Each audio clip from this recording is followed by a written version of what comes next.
남편과 사실혼 관계로 지내던 여성, 조만간 결혼식도 치를 예정이었는데요. 하지만 우연히 남편의 가게를 찾았다가 불륜 현장을 목격하게 됩니다. 순간 복수심에 눈이 멀어 해서는 안 될 행동까지 했다는데요. 그리고 이 일로 남편과 상간녀에게 도리어 협박을 당하게 됩니다. 피해자에서 가해자 신세가 됐다는 여성. 대체 이들 사이엔 무슨 일이 벌어진 걸까요? 자, 사반 가족께서 정말 화병 나서 돌아가실 것 같다고 제보를 주셨는데, 야, 박 교수님, 이거 진짜 제가 내용을 봤더니 진짜 막 아침 드라마예요, 이거. 네, 화병 나시겠더라고요. 일단 제보자와 남편의 첫 만남을 좀 소개를 해드리면요. 제보자께서 한 식당을 갔다가 이제 손님으로 갔다가 거기에 이제 사장인 이 남편과 만나서 한눈에 사실은 첫눈에 반했다고 해요. 그래서 연인으로 발전하게 됐는데 그때 이미 남편은 이혼 경력이 있었습니다. 전 부인과는 성격 차이로 헤어졌으나 이 결혼 자체는 다시 하고 싶지 않다라는 생각이 들 정도로 회의감을 느꼈다고 해요. 이래서 이제 제보자께서는 남편의 의견을 존중해서 혼인신고는 하지 않고 사실혼 관계로 지내기로 했고, 그러나 양가 부모님들께 허락을 받은 사이였습니다. 그렇게 6년을 사실혼 관계로 동거를 했는데 이제 6년을 잘 지내고 났더니 그래도 더 늦기 전에 웨딩드레스는 입어보자라는 생각이 들어서 이제 결혼식 날짜를 정했대요. 그런데 이 결혼식 2달 전에 남편이 갑작스럽게 한 얘기가 뭐냐면 나는 당분간 너랑 떨어져서 혼자 있고 싶다라는 얘기를 했습니다. 뭔가 싸합니다, 백다희 아나운서. 네, 이런 남편의 충격선언 얼마 후에 아내는 일부러 퇴근 시간에 맞춰서 남편이 운영하는 식당에 찾아갔습니다. 그런데 분명히 영업시간이었는데도 가게 문이 닫혀 있었다고 합니다. 어허. 그리고 가게 안 구석진 곳에서 남편이 한 여자와 애정 행각을 나누는 모습을 딱 포착을 한 겁니다. 아이고. 이 여성은 약 6개월 전에 남편 가게에 들어온 아르바이트생이었습니다. 충격을 받은 아내가 이게 어떻게 된 일이냐고 따져 물으니까 해당 여성은 깜짝 놀라면서 자기도 속았다, 유부남인지 몰랐다라고 이야기를 했습니다. 옆에 있던 남편은 아무 변명도 하지 못하고 난처한 기색만 보였다고 합니다. 자, 불륜 현장 딱 걸렸어요. 그런데 저 유부남인 줄 몰랐어요. 저도 피해자예요. 어떻게 된 일인지 제보자 얘기 들어보시죠. 여자 같은 경우는 뭐 모른다고 했으니까 아까 말했듯이 이제 좋게 이제 동지를 가지고 우리가 나쁜 놈한테 잘못 걸렸다 이제 이렇게 됐다가 자기도 어쨌든 간에 미안하다 이러면서 이제 안 만나겠다 그리고 마지막 둘이 정리하는 날에 저한테 끝나고 나서 보고까지 했어요. 저렇게 끝나고 보고한 대로 쭉 왔으면 제보를 하셨겠습니까? 아니죠. 여기서 엄청난 반전이 있습니다. 좀 전에 말씀하셨던 것처럼 아니, 당신 남편하고 헤어졌어요라고 직접 전화해서 보고까지 했다고 해요. 저 여성이.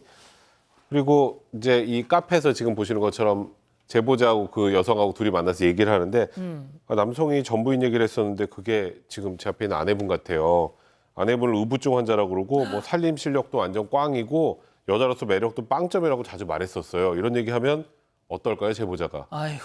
남편에게 정내미가 떨어지겠죠. 그래서 이혼을 결심을 합니다. 뭐 사실혼 관계를 정리하는 것도 이혼은 이혼이죠. 재산 분할하는 것도 있고 위자료라는 것도 있으니까. 그래서 사실혼 관계를 인정하면서 남편이 바람피운 잘못에 대해서 위자료도 주기로 이제 합의를 하고 이제 사실상 뭐 이거는 그냥 말 그대로 그냥 갈라쓰기만 하면 되거든요. 사실로는. 그래서 이제 이렇게 남편하고 끝나고 잘 이제 뭐 다 이제 빠이빠이 하고 끝났으면 좋은데 예. 문제는 제보다가 남편 식당 근처를 싹 지나가다가 아주 충격적인 장면을 목격합니다. 뭘요? 아까 헤어졌다고 전화로 보고까지 했잖아요, 저 여자가. 헤어졌다던 여성하고 남편이 길거리에서 다정하게 스킨십을 하고 있는 지금 저 사파 속 모습을 발견하게 됩니다. 알고 보니까 이 여성이 본인도 어쨌건 뭐 상간녀 소송을 당할 수도 있고 여러 가지 이 아내하고도 불편한 관계가 유지될 수 있으니까 뭐 남편에게 속았다고 일단 제보자에게 거짓말을 하고 그리고 이렇게 해야 또 둘이 이혼할 거 아니에요. 이혼을 이제 짠 거죠, 완전히. 설계를 했군요. 네, 그래서 의도적으로 저 남편이 그렇게 뭐 하면서 뒷담화를 그렇게 해왔던 거예요. 그러니까 남편이 제보자한테 혼자 있고 싶다 이런 말을 꺼낸 적도 있었는데 이제 이 상간녀가 최근 이혼을 했습니다. 여기도 유부녀였어요. 그러니까 그 타이밍에 맞춰서 이제 합치려면 어떻게 하겠어요? 제보자랑 헤어져야죠. 그래서 이 모든 걸 꾸민 거라고 합니다. 한마디로 제보자가 아까 그 상간녀 그리고 남편의 진짜 이 농간에 그렇죠. 야, 그래서 그때 그걸 딱 알고 이성의 끈을 놓으셨다는 거잖아요. 그렇죠. 작전, 농간에 놀아난 겁니다. 그래서 너무나 화가 나서 두 번째 이제 불륜 현장을 목격했기 때문에 아마 많은 사람이 이렇게 행동할 겁니다. 소리 지르고 난리를 쳤다고 합니다. 야! 이렇게 좀 몸싸움을 하는데 더 또 슬픈 게 남편이 상간녀 편을 들어요. 상간녀 막 보호해 주려고 그러고 막 아내 막 밀라 그러고 막 진짜 이런 드라마네, 모습, 진짜. 이런 모습. 그래서 좀 당황을 했는데 결국은 경찰이 출동해서 수습이 됐다고 합니다. 아직까지 막 그 이후에 뭐 제보자 남편하고 상간녀 사과는 못 받았고요. 그날 밤에 좀 문자를 보내요. 상간녀한테 인생 좀 똑바로 살아라. 불륜으로 모자라서 왜 거짓말까지 하면서 사람을 농락하냐 이런 식으로 몇 차례 문자 메시지를 보냈다고 합니다. 자, 백다희 아나운서. 네. 저 문자 그리고 저 사건이 벌어지고 나서 이 처지가 완전히 바뀌잖아요. 네, 그렇습니다. 제보자는 바로 남편과 살던 집을 나갔고 상간녀가 제보자의 신혼집에 들어와서 살기 시작했습니다. 아이고. 그리고 제보자는 남편과 상간녀에게 상간자 위자료 청구 소송을 제기했습니다. 그런데 상간녀는 자신이 소송당했다는 걸 알고 나서 바로 제보자에게 연락을 했습니다. 이런 얘기를 했는데요. 상간자 위자료 청구 소송한 거 당장 소취하해라. 아니면 당신이 때린 거 폭행죄로 고소하겠다. 또 그날 밤에 문자도 보냈었는데 이것도 스토킹으로 당장 고소하겠다라고 했습니다. 아, 교수님 어쩌면 좋아. 아, 네, 그렇습니다. 진짜 이 제보하신 분이 화병이 날만해요. 왜냐하면 일단 둘에게 속았잖아요. 이제 남편이 이 제보하신 분이 어떤 부인이에요. 이혼하고 나서 정말로 외로울 때 다 이해하고 6년이나 사실혼 관계에서 옆에서 지켜준 부인인데 이제 와서 이렇게 배신을 하고 이렇게 당했는데 거기에 이제 여성도 같은 여자끼리 말하는 건데 사실 이제 나도 그 사람 싫었어요. 그러면서 막 이렇게 얘기를 해놓고 또 그것도 다 거짓이었고 이것만으로도 지금 화병이 나는데 게다가 이 너무나 화가 나니까 화가 난 걸 가지고 스토킹했다, 폭행했다 이렇게 지금 고소한다. 그런 데다가 남편은 그 여자 편입니다. 그러니까 너무너무 속상하니까 이제 이분은 지금 사실은 이제 심적으로는 거의 정말 절망의 분위기니까 도저히 이 소를 취하를 못 하시겠는 거예요. 그래서 내가 차라리 벌을 받고 말지 처벌받고 말지 합의도 없고 난 소치소는 없다라고 주장하고 계시는데 사실 저 같아도 이거는 양보를 할 수 없는 지점 같이 느껴집니다. 자, 그럼 여기서 별별 상담소 오늘의 궁금증 짚어보죠. 자, 피해자에서 벼랑간 가해자로 이 상간녀 협박에 따라 그럼 저는 소를 취하해야 될까요? 라고 하셨는데 자, 백 변호사님부터 좀 조언 좀 해주세요. 저는 소취할 필요 없을 것 같아요. 진짜? 네, 일단은 폭행은 명백하죠. 뭐 머리채 잡았던 거.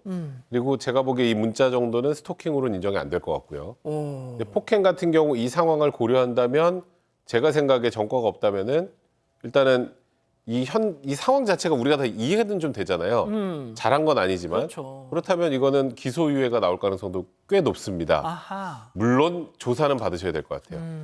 근데 오히려 저는 여기에다가 협박죄까지 추가해서 이쪽에서도 맞고 사는 것도 하나의 방법이라는 생각이 들고 형사적으로도 이거는 제가 보기에 그 정도 폭행으로 위자료가 어느 정도는 조정이 되겠지만 이쪽이 훨씬 더 유리한 상황이라고 저는 개인적으로 생각이 듭니다. 박 변호사님 생각 어떠세요? 그래서 저도 똑같이 생각합니다. 이거 폭행죄 정도가 될 수가 있는데 폭행죄가 아주 누구나 저럴 수 있는 상황이라고 아마 수사기관도 얘기할 수 있거든요. 더 나아가서 앞으로는 좀 이렇게 하지는 말았으면 좋겠어요. 그렇죠. 예컨대 뭐 문자를 계속 보낸다든지 맞아. 지금까지는 괜찮은데 더 보내면 스토킹이 될 수가 있고요.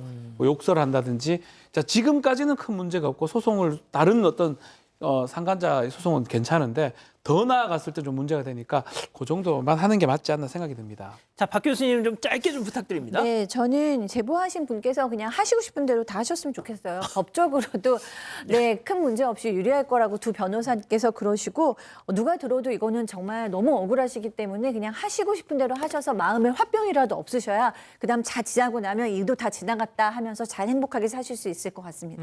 자, 우리 가족 여러분들 뭐라고 하십니까? 네, 많이 분노하셨습니다. H마토님은 결혼식 앞두고 혼자 있고 싶어하는 사람은 처음 봅니다라고 하셨고요. 이천사님 아이 없을 때 빨리 끝내야 됩니다. 조상이 도왔습니다라고 하셨습니다. 그리고 YMH님은 그냥 갈라서세요. 어차피 그 커플도 오래 못 갈 듯합니다라고 하셨습니다. 그렇군요. 진실추적자 사건 반장 여러분을 사반 가족으로 초대합니다. 아래 구독 버튼을 눌러주세요.